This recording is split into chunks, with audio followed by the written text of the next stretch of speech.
So hi all welcome back to Pooja Ranganath vlogs. So guys ಎಲ್ಲರೂ ಹೇಗಿಲ್ಲ guys. ನೋಡಿ ಇವತ್ತು ಭೀಮ್ ಅಮಾವಾಸ್ಯೆ ಆಗಿರೋದ್ರಿಂದ ಪದ ಪೂಜೆ ಮಾಡಬೇಕಲ್ವ. ಸೊ ಅದಕ್ಕೆ ಎಲ್ಲ ರೆಡಿ ಮಾಡ್ಕೋಬೇಕು. ಮತ್ತು ಕೂಲರ್ ಬೇರೆ ಬರ್ತಾರೆ ಹೊಲ್ದ ಹತ್ರ ರೇಷ್ಮೆ ಗೂಡು ಬಿಡಿಸ್ಲಿಕ್ಕೆ. ಸೊ ಊಟ ಎಲ್ಲ ತೊಗೊಂಡು ಹೋಗ್ಬೇಕು. ಅಂದರೆ ದೇವ್ರ ಪೂಜೆ ಏನೂ ಮಾಡ್ತಿಲ್ಲ, ಯಾಕಂದರೆ ಪೂಜೆ ಮಾಡೋಗಿಲ್ಲ ಅದಕ್ಕೆ. ಸೊ ಜಸ್ಟ್ ಪದ ಪೂಜೆ ಮಾಡಿಬಿಟ್ಟು ಹೊಲ್ದ ಹತ್ರ ಊಟ ತೊಗೊಂಡು ಹೋಗೋದಷ್ಟೇ. ಮಕ್ಕಳಿಗೆಲ್ಲ ತಿಂಡಿ ಮಾಡಿ ರೆಡಿ ಮಾಡಿಬಿಟ್ಟು ಅವ್ರನ್ನ ಕಳಿಸಿ ಅದಾದಮೇಲೆ ನಾವು ಊಟ ತೊಗೊಂಡು ಹೊಲ್ದ ಹತ್ರ ಹೋಗ್ತೀವಿ. ಸೊ ಅಮಾವಾಸ್ಯೆ ಅಲ್ವಾ. ಸೊ ಇವತ್ತು ಅಮಾವಾಸ್ಯೆ ಆಗಿರೋದ್ರಿಂದ ಪೂಜೆ ಏನೂ ಮಾಡೋಗಿರಲಿಲ್ಲ. ನಿಂಬೆಹಣ್ಣೆಲ್ಲ ಅಜ್ಜಿನೇ ಮಕ್ಕಳಿಗೆ ನಿಂಬೆಹಣ್ಣೆಲ್ಲ ನಿಲ್ಲಿಸಿ ಅಜ್ಜಿನೇ ಇಡ್ತಾರೆ. ಸೊ ಅಂದರೆ ಇವತ್ತೇನು ಗೊತ್ತಾ,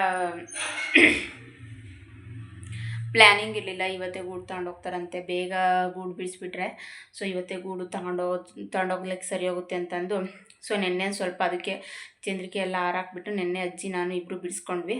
ಸೊ ಇವತ್ತು ಗೂಡು ತಗೊಂಡು ಹೋಗ್ತಾರಂತೆ, ಅದಕ್ಕೆ ಬೇಗ ಬೇಗ ಎಲ್ಲ ತಿಂಡಿಗೆ ರೆಡಿ ಮಾಡಿಬಿಟ್ಟು ಮಕ್ಕಳಿಗೆ ನಾನು ಡೈರೆಕ್ಟ್ ಅಡುಗೆನೇ ಮಾಡ್ತೀನಿ. ಸೊ ಡೈರೆಕ್ಟ್ ಅಡುಗೆ ಮಾಡಿಬಿಟ್ಟು ಅವ್ರಿಗೆ ಊಟ ತಗೊಂಡು ಹೋಗ್ಬೇಕು. ಮತ್ತು ಟೈಮಾಗಿ ಹೋಗ್ಬಿಡುತ್ತೆ, ಅವ್ರು ಮಾರ್ಕೆಟಿಗೆ ಬೇರೆ ಹೋಗ್ಬೇಕಲ್ವ. ಸೊ ಅದಕ್ಕೆ ಬೇಗ ಬೇಗ ಎಲ್ಲ ರೆಡಿ ಮಾಡಿಬಿಡ್ಬೇಕು. ಮತ್ತು ನೈಟ್ ಸಿಗೋಲ್ಲ ಅವರು ಪದ ಪೂಜೆ ಮಾಡಲಿಕ್ಕೆ. ಬೆಳಗ್ಗೆನೇ ಅದಕ್ಕೆ ಬೇಗ ಎದ್ದು ಎಲ್ಲ ರೆಡಿ ಮಾಡಿ ಪದ ಪೂಜೆ ಮಾಡೋಣ ಅಂತಂದು ಮಾರ್ಕೆಟ್ ಹೋಗ್ಬಿಡ್ತಾರೆ. ಮತ್ತು ನಾಳೆ ಸಂಜೆ ನೈಟ್ ಆಗುತ್ತೆ, ನಾಳೆ ನೈಟೇ ಬರೋದವರು. ಸೊ ಸಿಗೋದಿಲ್ಲ. ಅದಕ್ಕೆ ಭೀಮ್ ಅಮಾವಾಸ್ಯೆ ಅಂದರೆ ಪದ ಪೂಜೆ ಮಾಡೋದು ಅದು ಹಂಗೆ ರೂಢಿ ಅಲ್ವಾ. ಅದಕ್ಕೆ ಏನೋ ಒಂಥರ ಮಿಸ್ ಮಾಡ್ಕೊಂಡಂಗೆ ಪದ ಪೂಜೆ ಮಾಡಿಲ್ಲ ಅಂದರೆ. ಸೊ ಪೂಜೆ ಏನೋ ದೇವ್ರ ಪೂಜೆ ಏನೂ ಮಾಡಲ್ಲ, ಜಸ್ಟ್ ಪಾದ ಪೂಜೆ ಮಾಡಿಬಿಟ್ಟು ನಮ್ಮ ಮನೆಯವ್ರ ಹತ್ರ ಆಶೀರ್ವಾದ ತೊಗೊಂಡು ಸೊ ಹೊಲ್ದ ಹತ್ರ ಹೋಗೋದಷ್ಟೇ. ಸೊ ಬನ್ನಿ ಇವತ್ತಿನ ಡೇ ಯಾವ ಥರ ಇರುತ್ತೆ ಅನ್ನೋದನ್ನ ಒನ್ ಬೈ ಒನ್ ತೋರಿಸ್ತೀನಿ. ಹಾಗೆ ಯಾರೆಲ್ಲ ಹೊಸ್ದಾಗಿ ನಾನು ಯೂಟ್ಯೂಬ್ ಚಾನಲ್ನ ನೋಡ್ತಾಯಿದ್ರೆ ಸಬ್ಸ್ಕ್ರೈಬ್ ಮಾಡ್ಕೊಂಡು ನೋಡಿ, ಸಪೋರ್ಟ್ ಮಾಡಿ. ವಿಡಿಯೋ ಇಷ್ಟಾಗಿದ್ರೆ ಒಂದು ಲೈಕ್ ಮಾಡೋದನ್ನು ಮರಿಬೇಡಿ. ಸೊ ಗೈಸ್ ನೋಡಿ, ಪಾದ ಪೂಜೆ ಮಾಡೋಕ್ಕೆಲ್ಲ ರೆಡಿ ಮಾಡ್ತಾಯಿದ್ದೀನಿ. ಗೈಸ್ ನೋಡಿ, ಎಲ್ಲ ಪಾದ ಪೂಜೆಗೆ ರೆಡಿ ಮಾಡ್ತಿದ್ದೆ. ನೋಡಿ ಎಲ್ಲ ರೆಡಿ ಮಾಡಿದ್ದೀನಿ. ನಮ್ಮ ಮ್ಯಾನೇಜರು ಅಲ್ಲ, ನಮ್ಮ ಪತಿದೇವ್ರು ಕೂತ್ಕೊಂಡವ್ರೆ ಇತ್ತು.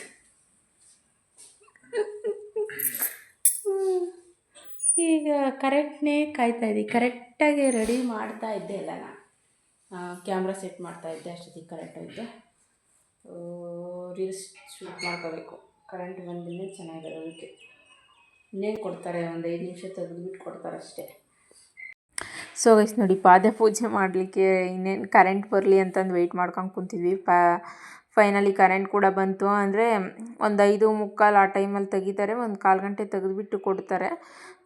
ಕರೆಂಟ್ ಬಂತಲ್ಲ, ಈಗ ಪಾದ ಪೂಜೆ ಮಾಡಲಿಕ್ಕೆ ರೆಡಿ ಮಾಡ್ತಾಯಿದ್ದೀನಿ. ಕರೆಂಟ್ ಇಲ್ಲಾಂದರೂ ಮಾಡ್ಬೋದಿತ್ತು, ಬಟ್ ವೀಡಿಯೋಸ್ಗೆಲ್ಲ ಕರೆಂಟ್ ಇರಬೇಕು, ಬೆಳಕಿರಬೇಕು, ಆವಾಗಲೇ ಚೆನ್ನಾಗಿ ಕಾಣಿಸೋದಲ್ವ. ಅದಕ್ಕೆ ಕರೆಂಟ್ಗೆ ವೆಯ್ಟ್ ಮಾಡ್ತಾಯಿದ್ವಿ. ಒಂದು 5 ನಿಮಿಷ ಪರವಾಗಿಲ್ಲ ವೆಯ್ಟ್ ಮಾಡೋಣ ಅಂತಂದು.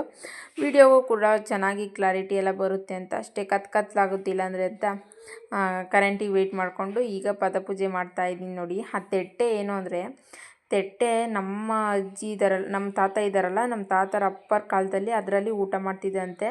ಅವಾಗೆಲ್ಲ ಅದರಲ್ಲೇ ಅಂತೆ ಊಟ ಮಾಡ್ತಿದ್ದಿದ್ದು, ಆ ಥರ ತೆಟ್ಟೆಲ್ಲೇ ಊಟ ಮಾಡ್ತಿದ್ದಂತೆ. ಅಂದರೆ ಹಿತ್ತಾಳೆ ಒಳಗೇ ಊಟ ಮಾಡ್ತಿದ್ದಿದ್ದು. ಸೊ ಆ ತೆಟ್ಟೆನ ಅಜ್ಜಿ ಹಂಗೆ ಎತ್ತಿಟ್ಟಿದ್ರು.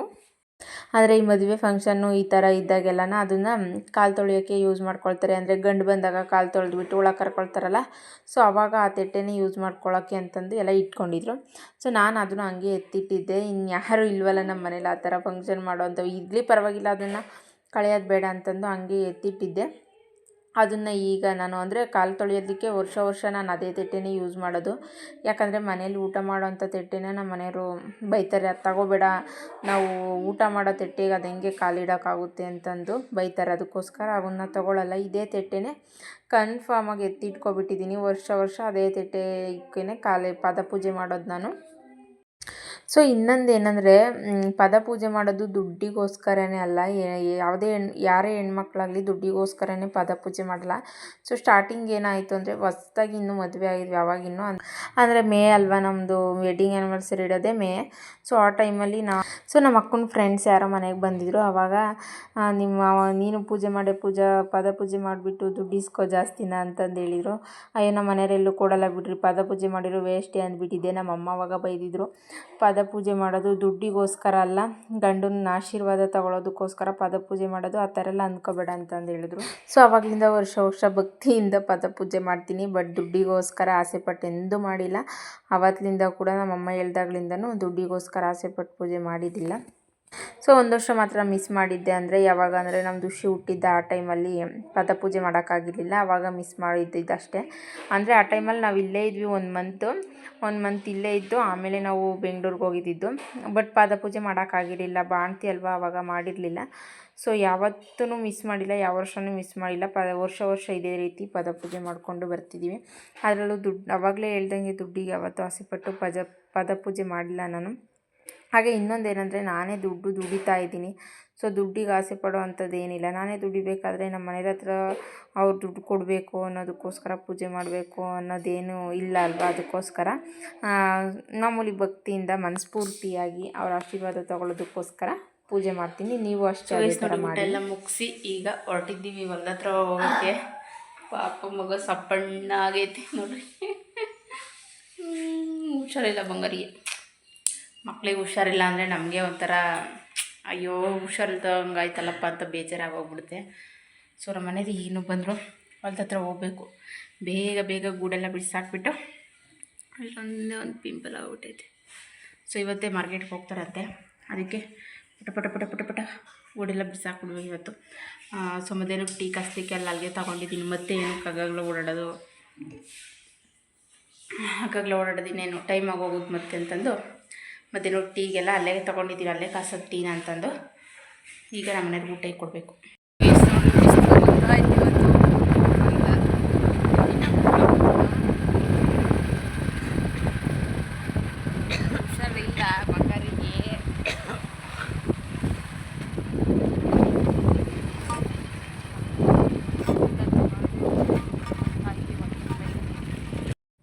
ಸೊ ನೋಡಿ ಎಲ್ಲರೂ ಕೂತ್ಕೊಂಡು ಗೂಡು ಬಿಡಿಸಿದ್ದೀವಿ. ಒಬ್ಬೊಬ್ಬರೇ ಸಪ್ರೇಟ್ ಬಿಡಿಸ್ಬೇಕು ಅಂದರೆ ಆಗಲ್ಲ. ಯಾಕಂದರೆ ಚಂದ್ರಿಕೆ ಇಬ್ಬರು ಕೂತ್ಕೊಂಡ್ರೆ ಆ ಕಡೆ ಒಬ್ಬರು ಈ ಕಡೆ ಒಬ್ಬರು ಕೂತ್ಕೊಬಿಟ್ರೆ ಇಬ್ಬರು ಬಿಡಿಸ್ಲಿಕ್ಕೆ ಈಸಿ ಆಗುತ್ತೆ. ಮತ್ತು ಚಂದ್ರಿಕೆ ತಿರುವಾಕಿ ಎಲ್ಲ ಬಿಡಿಸ್ಕೊಳ್ಳಬೋದು ಆರಾಮಾಗಿ ಅಂತಂದು ಚಂದ್ರಿಕೆ ಬಿಡಿಸಿ ಆ ಕಡೆಗೆಲ್ಲ ಹಾಕಿದ್ದಾರೆ ನೋಡಿ. ಇವತ್ತು ವಿಡಿಯೋ ಮಾಡ್ತಿರೋದು ನನ್ನ ಚಿಕ್ಕ ಮಗನ ಕೈಲಿ ಅಷ್ಟಾಗಿ ವಿಡಿಯೋ ಮಾಡ್ಲಿಕ್ಕೆ ಕೊಟ್ಟಿಲ್ಲ. ಪಾಪ ಅವನೇ ಇವತ್ತು ಎದ್ಬಿಟ್ಟು ವಿಡಿಯೋ ಮಾಡ್ತಾ ಇದ್ದಾನೆ. ನಾನೇನು ಹೇಳಿರಲಿಲ್ಲ, ಬಟ್ ಅವನೇ ಹುಷಾರಿಲ್ವಲ್ಲ, ಮಲಗಿದ್ದ, ಮಾತ್ರೆ ಹಾಕಿದ್ದೆ, ಮಲ್ಕೊಬಿಟ್ಟಿದ್ದ. ಆಮೇಲೆ ಮಧ್ಯಾಹ್ನ ಟೈಮ್ ಆದಮೇಲೆ ಎದ್ದ, ಚೆನ್ನಾಗಾಗಿದ್ದ. ಕೂತ್ಕೊಳ್ಳಲ್ಲ, ನಿಂತ್ಕೊಳ್ಳಲ್ಲ. ಅವನಿಗೆ ಓಡಾಡಿ ರೂಢಿ ಆಗಿಬಿಟ್ಟು ಅದಕ್ಕೆ ಅವನೇ ನಾನು ವಿಡಿಯೋ ಮಾಡ್ತೀನಿ ಮಮ್ಮಿ ಅಂತಂದು ತಗೊಂಡು ಅವನೇ ಇಟ್ಕೊಂಡು ಓಡಾಡ್ತಿದ್ದಾನೆ. ಇನ್ನೇನು ವೀಡಿಯೋ ಮಾಡಿದ್ದಾನಲ್ಲ, ಶೇಕ್ ಮಾಡಿದ್ರು ಪರವಾಗಿಲ್ಲ ಅಂತಂದು ಸ್ವಲ್ಪ ಹಾಕೋಣ ಕ್ಲಿಪ್ ಅಂತಂದು ಹಾಕ್ತಾಯಿದ್ದೀನಿ. ಈ ಕಡೆ ಎಲ್ಲ ಗೂಡು ಬಿಡಿಸಿರೋ ಗೂಡು ಹಾಕಿದ್ದಾರೆ, ಮತ್ತು ಈ ಕಡೆಗೆ ನಮ್ಮ ಮನೆಯವರೆಲ್ಲ ಸೋಸ್ತಾ ಇದ್ದಾರೆ ಗೂಡು. ಆಟದಲ್ಲಿರುತ್ತಲ್ಲ ಅದು. ಸೊ ಈ ಸರಿ ಏನು ಆಟದಲ್ಲೇನು ಗೂಡಿರಲಿಲ್ಲ, ಸೊ ಅಲ್ಲಲ್ಲೇ ಇತ್ತಷ್ಟೇ, ಜಾಸ್ತಿ ಏನಿರಲಿಲ್ಲ. ಸೊ ನಿಧಾನಕ್ಕೆ ಅದನ್ನೆಲ್ಲ ಬಿಡಿಸ್ಕೊತಾ ಇದ್ರು ನಮ್ಮ ಮನೆಯಾಗಿತ್ತು. ವಾಸ್ಗಿದ್ದೀನಿ, ಬ್ರಷ್ನ ಕೂತಿದ್ದೀನಿ, ಸೆಳೆದಿದ್ದೀನಿ. ಆ ನೋಟ್ ಹಂಗೆ ಹುಷಾರಿಲ್ಲ, ಕುಕ್ಕೋಬಿಟ್ಟೈತೆ ಮಗ. ಅದು ಹಂಗೆ ಇರ್ತೈತಿ, ಹೇಳಿ ನೆಂದಿರ್ತೈತಲ್ಲ, ಮುಡ್ಸ್ಕೊಂಡಿರ್ತೈತೆ, ಹಂಗೆ ಇರ್ತೈತಿ, ಏನಾಗಲ್ಲ. ಹುಡ್ಕಿ ಬತ್ತೈತೆ ಟೀ ಕಾಸಲ್ವ ಅಂತಂದರು. ಸೊ ಅದಕ್ಕೆ ಕಾಸನ ಅಂತಂದು ಬಂದೆ. ಇನ್ನೇನು ಯಾವಾಗಿದ್ರೂ ಟೀ ಕಾಸು ಕೊಡಲೇಬೇಕಲ್ವ. ಸೊ ಮುಂಚೆಲೇ ಕಾಸು ಕೊಟ್ಬಿಡೋಣ ಅಂತಂದು ಟೀ ಕಾಸನ ಅಂತ ಕೂತ್ಕೊಂಡಿದ್ದೀನಿ ನೋಡಿ. ಏನಂದರೆ ಹೊಲ್ದ ಹತ್ರ ಒಂಥರ ವಾತಾವರಣ ಚೆನ್ನಾಗಿರುತ್ತೆ. ಈ ಗಾಳಿ ವಾತಾವರಣದಲ್ಲಿ ಅಡುಗೆ ಮಾಡ್ಕೊಂಡು ಊಟ ಮಾಡ್ತಿದ್ದೆ ಸಖತ್ತಾಗಿರುತ್ತೆ.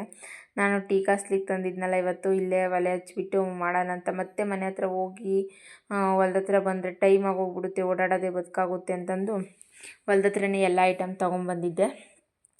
ಮಳೆನೇ ಬರೋಂಗಿತ್ತು ಆಗಲೇ, ಅದಕ್ಕೆ ಮುಂಚೆಲೇ ಸೌದೆ ಮತ್ತು ಗರಿ ಎಲ್ಲ ತೆಗೆದಿಟ್ಕೊಂಡಿದ್ದೆ. ಏನಂದರೆ ಆಮೇಲೆ ನೆಂದುಬಿಟ್ರೆ ಹತ್ಕೊಳ್ಳೋದಿಲ್ಲ ಒಲೆ ಅಂತಂದು. ಆದ್ರೂ ನೋಡಿ ಎಷ್ಟು ಟಾಸ್ಕ್ ಮಾಡಿನೇ ಒಲೆ ಹಚ್ಚಿಸ್ದಂಗಾಯ್ತು, ಹತ್ತುತ್ತಾನೇ ಇರಲಿಲ್ಲ. ಗೈಸ್ ನೋಡಿ, ಇಲ್ಲಿ ಟೀ ಕಾಸ್ಲಿಗೆ ಎಲ್ಲ ತಂದಿದ್ನಲ್ಲ, ಇಲ್ಲೇ ಕಾಸನ ಅಂತಂದು ರೆಡಿ ಮಾಡ್ತಾಯಿದ್ದೀನಿ. ಒಲೆ ಹತ್ಕೊಳ್ತಾನೆ ಇಲ್ಲ.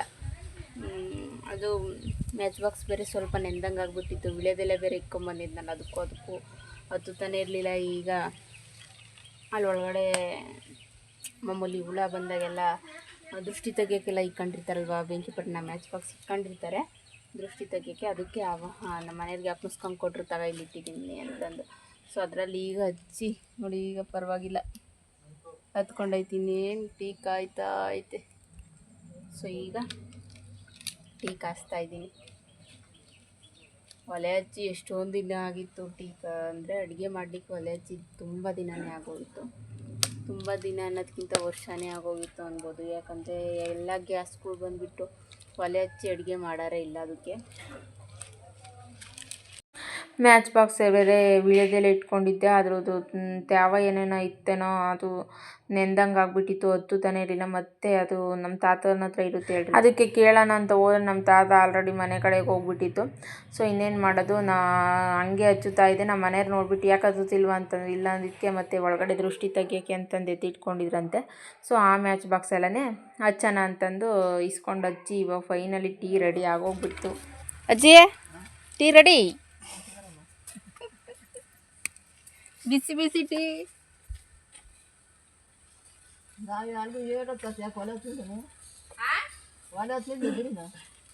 ಒಲೆ ಹತ್ಕೊ ಅದ್ಯಾವುದೋ ಪಿಂಗಿ ಪಣ್ಣ ನಾನು ತಂದಿದ್ದು ಒಂಥರ ನೆಂದ್ರದಂಗೆ ಆಗಿತ್ತು.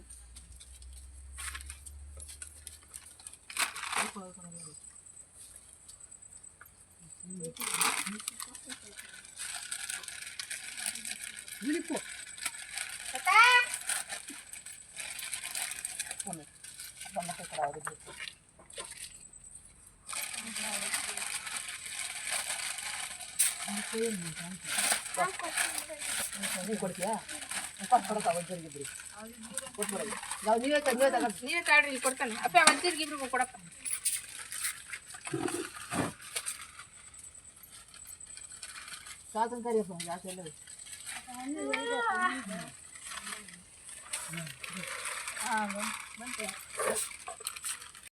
ಯಾಕೆ ಟೀ ಕುಡ್ದೆಲ್ಲ ವೀಕ್ ಆಗ್ಬಿಟ್ಟವ್ರಿ, ಒಂಚೂರು ಮಾತಾಡ್ದಂಗೆ.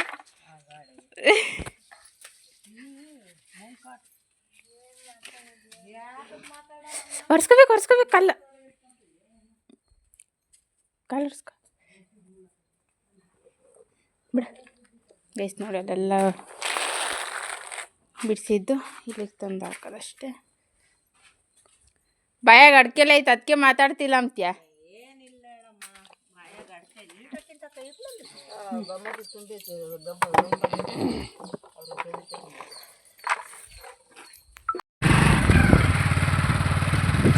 ಗೈಸ್ ನೋಡಿ, ಮನೆ ಹತ್ರ ಹೋಗ್ತಾ ಇದೀವಿ. ಗೂಡು ಬಿಡಿಸಿದ್ದೆಲ್ಲ ಆಯಿತು, ಚೂರಕ್ಕೆಲ್ಲ ತುಂಬಿಟ್ಟು ಈಗ ಮನೆ ಹತ್ರ ಹೋಗ್ತಿದ್ದೀವಿ. ಮತ್ತು ನಮ್ಮ ಮನೆಯವ್ರು ಹೋದ್ರೆ ನಾವು ನಡ್ಕೊಂಡು ಹೋಗ್ಬೇಕಾಗ್ತೈತೆ. ಮತ್ತು ದುಷಿ ಬೇರೆ ಬರ್ತಾನಲ್ಲ, ನಡ್ಕೊಂಡು ಹೋಗಕ್ಕೆ ಬಿಡಲ್ಲ ಬಿಡ್ರಿ. ಗಾಡಿಗೆ ಬಿಟ್ಟಾದ್ರೂ ಬರ್ತಾರೆ, ನಡ್ಕೊಂಡು ಎಲ್ಲೂ ಹೋಗಲ್ಲ. ನಡ್ಕೊಂಡು ಹೋಗಲ್ಲ, ಎಷ್ಟೊಂದು ದಿನ ಆಯಿತು. ದುಷಿ ಬರ್ತಾನೆ, ಮತ್ತು ಟೈಮ್ ಆಗೋಯ್ತು. ಇನ್ನೊಂದು 4 ಗಂಟೆ ಬರ್ತಾನೆ ಅವನು. ಮತ್ತು ಬೀಗ ಹಾಕಿರುತ್ತಲ್ಲ, ಅದಕ್ಕೆ ಹೋಗ್ತಾ ಇದ್ದೀವಿ. ಇನ್ನೇನು ಆಗೋಯ್ತು ಗೂಡು ಬಿಡಿಸಿದ್ದೆಲ್ಲ. ಮಾರ್ಕೆಟ್ಗೆ ಹೋಗ್ತಾರೆ ನಮ್ಮ ಮನೆಯವರು ಇವತ್ತು. 10 ವರ್ಷದ ಹಿಂದೆ ಕನಸು ಕಾಣ್ತಿದ್ರು. ಕನಸು ಅಂದರೆ ಅವಾಗ ಹಾಕಿದ್ರು, ಬಟ್ ಅವಾಗ ಸಕ್ಸಸ್ ಆಗಲಿಲ್ಲ. ನೀರಿಂದಲೇ ರೇಷ್ಮೆ ಎಲ್ಲ ಒಣಗಿಬಿಟ್ಟಿದ್ದಾತು. ಶೆಡ್ ಕಟ್ಟಿದ್ರು ರೇಷ್ಮೆ ಒಣಗಿಬಿಟ್ಟು ತೋಟ ಎಲ್ಲ ನೀರು ಇಲ್ಲದಕ್ಕೆ ಬರಗಾಲ ಬಂದಂಗಾಗಿ. ಸೊ ಇವಾಗ ಮಾರ್ಕೆಟ್ ನೋಡ್ತಾವ್ರೆ 2 ತಿಂಗಳಿಗೆ ಒಂದ್ಸರಿನ.